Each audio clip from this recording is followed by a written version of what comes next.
Esta es una producción de Grupo Fórmula. Y ahora Luis Miguel González, director general editorial del periódico El Economista, abundando en este anuncio, este plan de inversión de 297 mil millones de pesos, casi 300 mil. Le hubieran puesto un poquito más para que la cifra todavía fuera más impresionante.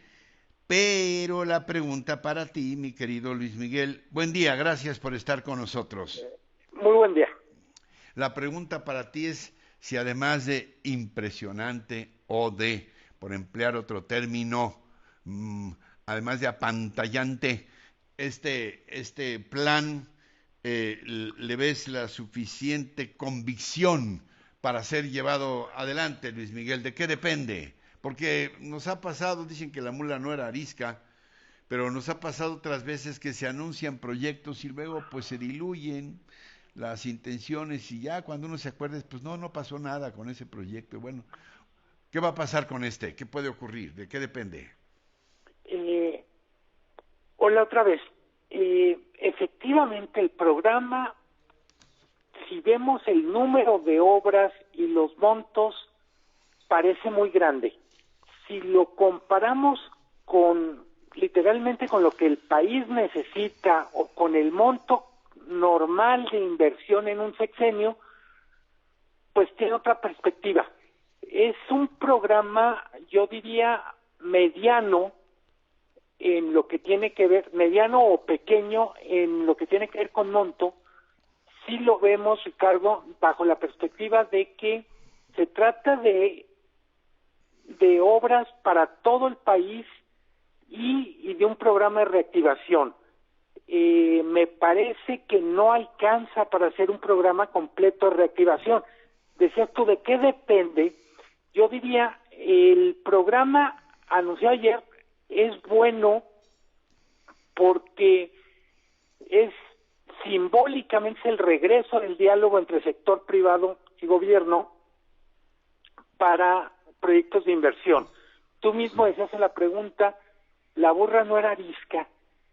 No es la primera gran fotografía que se toma el presidente con sector privado, y lo cierto es que la inversión está en niveles mínimos. Yo diría, no le podemos solo echar la culpa a la pandemia. La inversión ya trae a niveles muy bajos desde 2019. Cuando digo muy bajos, estamos hablando de los menores niveles en 4 décadas. Y llama la atención del proyecto, de la lista de proyectos anunciados ayer, el Tren México-Querétaro, que creo que todo mundo recordará, simbólicamente se cancela, o significativamente se cancela, justo después de las revelaciones de la Casa Blanca. Luego, también llama la atención... ¿Es aquel del cuento chino? Ese fue... es el monto más grande de todos los proyectos anunciados, el más grande es México-Querétaro. Sí, permíteme un segundo. Claro, tenemos que hacer una pausa y te seguimos Buenísimo. Escuchando, Luis Miguel, perdón. Gracias. Perfecto. Estoy hablando con Luis Miguel González, director general editorial del periódico El Economista. Nos hablabas dentro de todo este paquete de inversión por casi 300,000 millones de los proyectos principales que pues, supongo son los que van a jalar la mayor parte de estos recursos, ¿no? Sí, el proyecto, si se puede decir estrella, sería el Tren México-Querétaro, que literalmente en su primera temporada le fue muy mal. Sí. Tuvo que cancelarse después del escándalo de la Casa Blanca. Había en ese momento apoyo chino. Habrá lo que que ver te decía, sí. Sí, perdón. El cuento chino. Bueno, síguele, perdón. Luego está la refinería de Tula, que también tiene, literalmente en su primera versión fue fallida.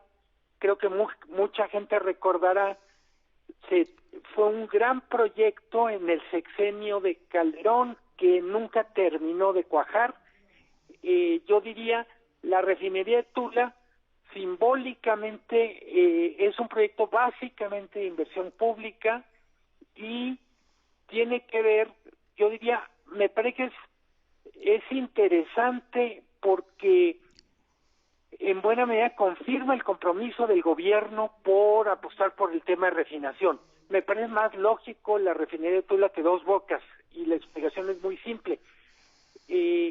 México tiene refinerías que se volvieron muy viejitas y tiene que darles la vuelta, tiene que ponerlas en actividad en condiciones de mayor, digamos, de mayor eficiencia. Y el tercer proyecto que me parece que llama la atención la gente que nos estará escuchando en Monterrey, es una noticia importante en términos de movilidad para ellos. Es un tren que va del municipio de García hasta el aeropuerto de Monterrey. Sí. Es un proyecto importante. Entre esos tres proyectos prácticamente se llevan 1/3 de los recursos. Sí.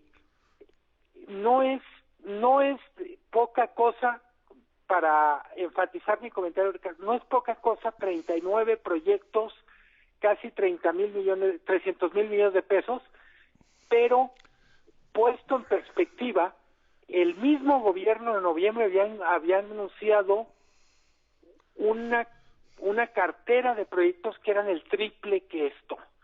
Muchos de ellos no se pudieron hacer, y tiene que ver tanto con la dificultad de la coyuntura. El COVID sí cambia las cosas. No es lo mismo invertir en un momento donde la economía parece que va para arriba, que en un momento en el que la propia palabra reactivación presupone un diagnóstico de debilidad de la economía. Oye, mira, ya sabes que no es pose, no es pose. Yo de verdad soy lego en estos asuntos, pero lo que te quiero preguntar, a ver si lo expreso correctamente, es, durante mucho tiempo estuvimos hablando, sobre todo en este escenario de pandemia económica, de que la reactivación pasaba necesariamente por apoyos a las pequeñas, sobre todo pequeñas y medianas empresas que generan 7 u 8 de cada 10 empleos, según el criterio con que se vea. Pero bueno, ¿esto es supletorio de esa necesidad o todavía sigue pendiente el apoyo a pequeñas y medianas empresas? Porque entiendo que estos proyectototes los van a realizar empresas muy grandes, inversionistas muy grandes. A ver, no sé si me expliqué, No, fuiste Luis Miguel. clarísimo. No es una cosa o la otra. Además de estos proyectos, sí se sigue necesitando programas enfocados a MIPYMES. Tienes muchísima razón. Significativamente ayer se pone más énfasis en que los proyectos los harán empresas mexicanas y no hay referencias específicas a qué papel podrían jugar las microempresas, las pequeñas empresas. Siguiendo tu pregunta o el hilo de tu pregunta, Ricardo, yo diría,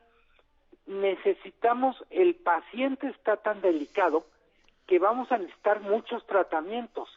El propio gobierno, los empresarios que presentan ahí el plan, en particular Carlos Salazar, implica que vienen más anuncios de más proyectos, pero efectivamente necesitamos más proyectos de inversión, más colaboración entre el sector público y privado, pero junto con pegado necesitamos proyectos o programas de apoyo, de rescate a microempresas, a pequeñas empresas.